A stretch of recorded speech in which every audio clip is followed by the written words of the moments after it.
અમદાવાદ અને ગુજરાતની શાન સમાન પતંગ હોટેલ ખાતે અમદાવાદ એજ્યુકેશન ગ્રુપ દ્વારા ઉમંગ સે પતંગ એનજીઓ મીટનું ભવ્ય આયોજન। મૂક બધિર અને ગરીબ બાળકોના ઉત્કર્ષ માટે કાર્યરત શ્રી ઉમંગભાઈ ઠક્કર અને તેમના પુત્રવધુ શ્રીમતી અસ્મિતાબેન ઠક્કરનું વિશેષ સન્માન। અમદાવાદ ગુજરાત અને અમદાવાદની આગવી ઓળખ, શહેરના આધુનિક વિકાસ અને ઐતિહાસિક વારસાના પ્રતીક સમાન એલિસબ્રિજ સ્થિત આઇકોનિક પતંગ હોટેલ ખાતે શૈક્ષણિક અને સામાજિક ક્ષેત્ર અગ્રેસર સંસ્થા અમદાવાદ એજ્યુકેશન ગ્રુપ દ્વારા ઉમંગ સે પતંગ એનજીઓ મીટનું એક અત્યંત પ્રેરણાદાયી અને ભવ્ય આયોજન કરવામાં આવ્યું છે। સાબરમતી નદીના કિનારે આવેલી અને સમગ્ર ગુજરાતનું ગૌરવ વધારતી આ પતંગ હોટેલના આંગણે યોજાયેલો આ સમારોહ સમાજ સેવાની એક નવી મશાલ પ્રગટાવવા સમાન બની રહ્યો છે। તારીખ 8 જુલાઈ 2026 ના રોજ બપોરે 3 થી 7 વાગ્યા દરમિયાન યોજાયેલ આ કાર્યક્રમનો મુખ્ય હેતુ સમાજના વંચિત વર્ગ માટે નિસ્વાર્થ ભાવે કામ કરતા મહાનુભાવોની સેવાઓનો બિરાદવાનો છે।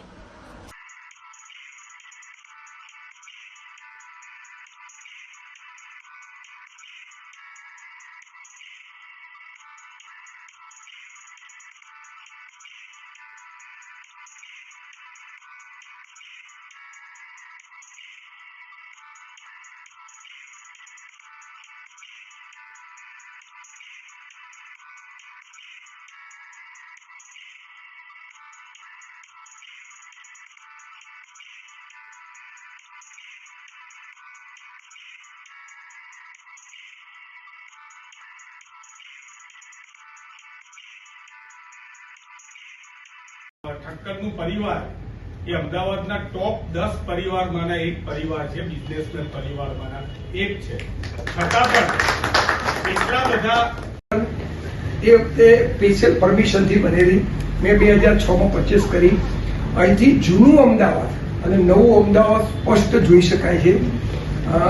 આની ખાસિયત એ છે કે અહીંયા જે લોકો આવે છે, અમદાવાદમાં કોઈ પણ આવતું હોય તો જેવી રીતે તમે गेट ऑफ इंडिया जो એટલે તમને ખબર પડી જાય મુંબઈ છે, તાજમહેલ જો એટલે ખબર પડી જાય। નમસ્કાર, પતંગ હોટલ વતી હું પિંકી મોદી ડાયરેક્ટર આપ સૌનું સ્વાગત કરું છું। પતંગ હોટલની અંતર્ગત અમે એક એનજીઓ ચલાવીએ છીએ, ઉમંગ સે પતંગ તક।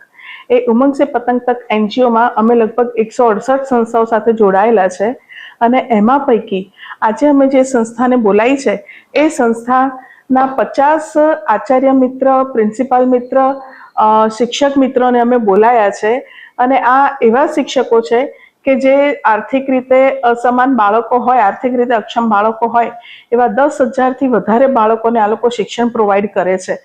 અને જેમ કીધું છે કે શિક્ષણ એ ભવિષ્યનું નિર્માણ છે, એટલે અમે એવા બાળકોને પણ બોલાવીએ છીએ કે જે લોકો આર્થિક રીતે અક્ષમ હોય અને એમને બોલાવીને અમે અહીંયા એમનું મનોરંજન પૂરું પાડીએ છીએ અને ફૂડનો અલગ અલગ સ્વાદ પૂરો પાડીએ છીએ। આજના પ્રોગ્રામમાં ઉમંગભાઈ ઠક્કર શ્રી જે માલિક છે પતંગ હોટલના, વારિસભાઈ ઈસાની કે જે હાઈકોર્ટના સિનિયર લોયર અને એડવોકેટ છે, હેમાંગભાઈ રાવલ કે જે એજ્યુકેશન ગ્રુપના પ્રેસિડેન્ટ છે, એ સર્વે મહાનુભાવો હાજર રહ્યા હતા અને અમે તેમનું સન્માન કર્યું હતું।